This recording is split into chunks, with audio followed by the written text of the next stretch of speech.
Como trabalhar clinicamente com os problemas humanos? Tal questão está no cerne da logoterapia. E aqui nesse vídeo, a Escola do Sentido traz para você exposições, reflexões e considerações importantes partindo exatamente dessa questão. E para isso, vamos ter como base o que Viktor Frankl escreveu principalmente na obra Psicoterapia e Existencialismo. Antes, porém, eu peço que você deixe o seu like, se inscreva aqui no canal da Escola do Sentido, se ainda não for inscrito, e ative o sininho das notificações. E vamos ao vídeo. Então, fica para nós, e acho que essa é uma tônica deste capítulo, né? Como lidar e trabalhar clinicamente com esses problemas humanos. Então, os médicos e psiquiatras formados até então, da época do Frank, eles estavam muito bem organizados e municiados para trabalhar metodologicamente com doenças mentais. Mas não havia uma cobertura metodológica ou uma prática de psicoterapia que desenvolvesse uma metodologia que tivesse a ver com trabalhar esses problemas humanos. E é diante dessas questões, é diante de situações como essa, que o Frankl se vê instigado a trabalhar e desenvolver a logoterapia enquanto proposta psicoterapêutica e enquanto uma metodologia que permita aos profissionais trabalhar esse tipo de tema. Então, é importante respeitar os fenômenos humanos enquanto tais. É o começo de tudo, né? Assim, para que você consiga trabalhar esses problemas humanos, a primeira coisa que você precisa é respeitá-los enquanto tais. Não transformar esses problemas humanos apressadamente em uma doença que você vai fazer a leitura. E aí, nesse sentido, a metodologia de inspiração fenomenológica, ela é uma base importante para pensar uma prática a partir, uma prática que nos ajude a trabalhar esses problemas humanos, uma prática a qual a logoterapia se propõe, né? Então, no nosso texto, lá na página 89, ele diz assim: em vez de tentar teimosamente reduzir sentidos e valores às suas supostas raízes psicodinâmicas, ou de deduzi-los de fontes psicogenéticas, o psiquiatra deve aceitar tais fenômenos tal qual eles aparecem, em vez de forçá-los a um leito de procusto de ideias preconcebidas quanto à sua função de origem. Preservar a humanidade do fenômeno humano é precisamente o que a abordagem fenomenológica, como proposta por Husserl e Scheler, tem tentado fazer. E aí aqui ele fala, né, nesse mito de Procusto, quando ele vai trazer esse elemento da metodologia, que é um elemento mitológico, né, que eu não vou me deter muito aqui nele, mas o importante para nós, acho que está bem representado nessa imagem, né? Trata-se de uma historinha em que existe uma cama, um leito, né? E que o, o Procusto, ele trabalhava que as pessoas deveriam se adequar a esse leito, e não o leito às pessoas. Então, como a gente vê aqui na nossa imagenzinha, ela está um pouco esticada, né? Mas a ideia é assim, o leito tem um tamanho X, a pessoa é bem maior do que esse tamanho do leito. Então, o que ele propõe fazer?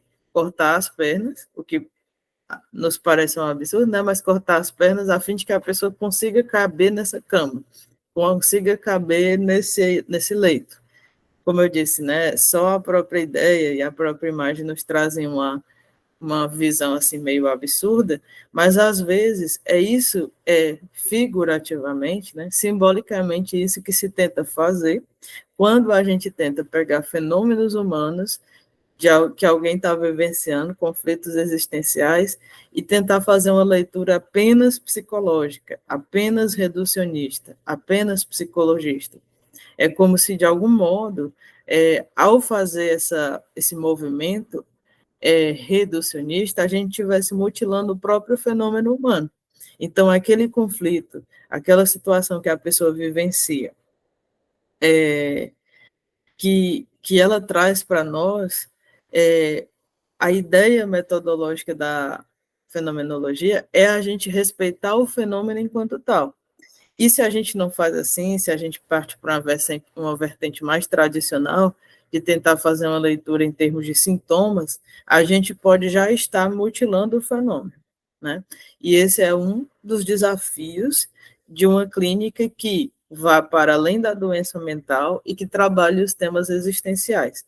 A gente precisa ter em mente que quando a gente busca reduzir, quando a gente busca fazer uma leitura apenas nosológica, a gente corre o risco de estar mutilando o fenômeno humano, de estar desconfigurando ele. E é por isso que é tão importante para nós manter nossa atuação num solo fenomenológico, num solo que respeite o fenômeno que se apresenta a nós enquanto tal, seja ele de religiosidade, seja ele de criatividade, seja ele de uma tomada de posição frente ao sofrimento inadiável, como a gente vai ver mais a seguir. E aí, quando a gente fala de humanidade, estava falando para vocês, né, de não mutilar os fenômenos humanos. Quando a gente fala de humanidade, a nossa página 90 do 3 lembra-nos algumas coisas a respeito disso. O que a gente está chamando de expressão de humanidade? Essa expressão que não pode ser desconfigurada, que não pode ser mutilada. A gente traz aqui alguns elementos. Então, o elemento da autotranscendência, que Frank traz aqui o comentário, a definição, né? Transcender a si mesmo significa o próprio ato de existir. A autotranscendência, diria, é a essência da existência. E a existência, por sua vez, significa o modo especificamente humano de ser. Então, para Frank, a vivência humana, a expressão humana, ela é uma expressão de desinstalação, de saída de si mesmo, de ida ao encontro de algo no mundo, de alguém no mundo.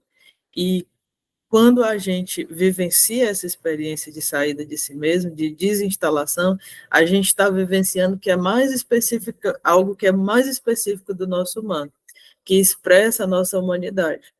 Por oposição, você pode pensar, portanto, que quando a gente vivencia uma experiência em si mesmada, fechada em si mesma, enclausurada em nós mesmos, nós estamos nos privando dessa expressão humana, né?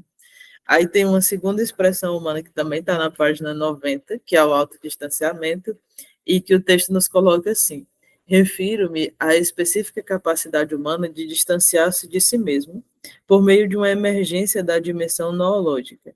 O homem torna-se apto a distanciar-se de sua condição psicológica. Então, uma outra expressão de humanidade é a nossa capacidade espiritual, né, de de olhar para nós mesmos, de nos distanciar de nós mesmos e pensar sobre o que sentimos organicamente, sobre o nosso funcionamento psíquico, sobre as nossas emoções, sobre os nossos sentimentos, ou sobre as situações que estamos passando. Para, a partir desse distanciamento, a gente conseguir se posicionar, seja diante das questões que temos orgânicas, seja de nossos funcionamentos psíquicos, seja diante de uma situação externa, mas que provoca, de alguma forma, que a gente tenha um posicionamento. Então, quando vivenciamos esse autodistanciamento, nós estamos vivenciando essa expressão de humanidade, que a gente chama de recurso noético, né? E quando, por outro lado, a gente não vivencia esse autodistanciamento, a gente tende a se confundir o nosso ser com os sintomas que temos, confundir o nosso ser com o funcionamento psíquico, com a nossa constituição psíquica. Pode ser que nós nos confundamos com as situações que estamos passando, e essa confusão, ela nos impede, né, de crescer enquanto seres humanos, de dar um passo além da nossa humanidade, né? E a ideia, portanto, é que a gente consiga vivenciar esse processo, sair dessa confusão, dessa fusão com esses elementos e consiga não só se distanciar, mas se distanciando também se posicionar. E aí, aqui no nosso texto, no momento, ele não traz esses outros fenômenos, mas eu quis lembrá-los a você, né? Então, aqui tem umas correções para fazer no slide, mas fé, esperança, amor, criatividade, otimismo, felicidade, religiosidade, tomada de decisões são exemplos de fenômenos humanos, existenciais, que se a gente resolver tirar ele da condição de humanidade e tentar explicar ele a partir de uma vertente apenas psíquica, apenas psicológica, nós vamos estar deturpando eles, vamos estar, de algum modo, mutilando, como no desenhozinho lá do leite de Procusto, né? Então, esses fenômenos, eles são irredutíveis, eles não podem ser reduzidos a apenas um funcionamento psíquico ou apenas um funcionamento orgânico. Ao fazer assim, a gente está desrespeitando a experiência humana de alguém, mutilando essa experiência humana e, portanto, estando mais distante de entender e de poder ajudar. Eu espero que tenhamos contribuído para que você conheça mais da logoterapia, daqueles pontos que são basilares na metodologia da logoterapia e inegociáveis também, né? Que a gente possa olhar para a prática da logoterapia partindo desse cerne que Viktor Frankl nos traz e que nós tivemos a oportunidade de trabalhar juntos aqui ao longo das reflexões desse vídeo.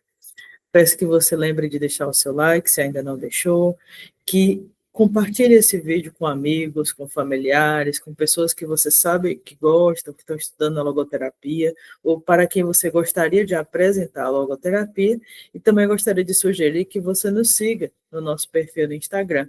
Nós temos um perfil no Instagram, Escola do Sentido, o link para o nosso perfil está aqui no primeiro comentário fixado do vídeo, e lá você vai ter ainda outros conteúdos que dialogam com os vídeos que trazemos aqui no YouTube e, principalmente, tendo as informações mais importantes e mais urgentes dos nossos trabalhos da Escola do Sentido. Nós estamos sempre fazendo movimentos como grupos de estudo, turmas de supervisão, aulões gratuitos, cursos, e quanto mais, né, próximo você estiver de nós e estiver seguindo a gente no Instagram, mais rápido, mais cedo você vai saber de todos os nossos movimentos e poder se engajar e poder estar com a gente, trocando informações, conhecimentos, experiências e crescendo juntos na compreensão da logoterapia e análise existencial de Viktor Frankl. Bom, um grande abraço e até o próximo vídeo.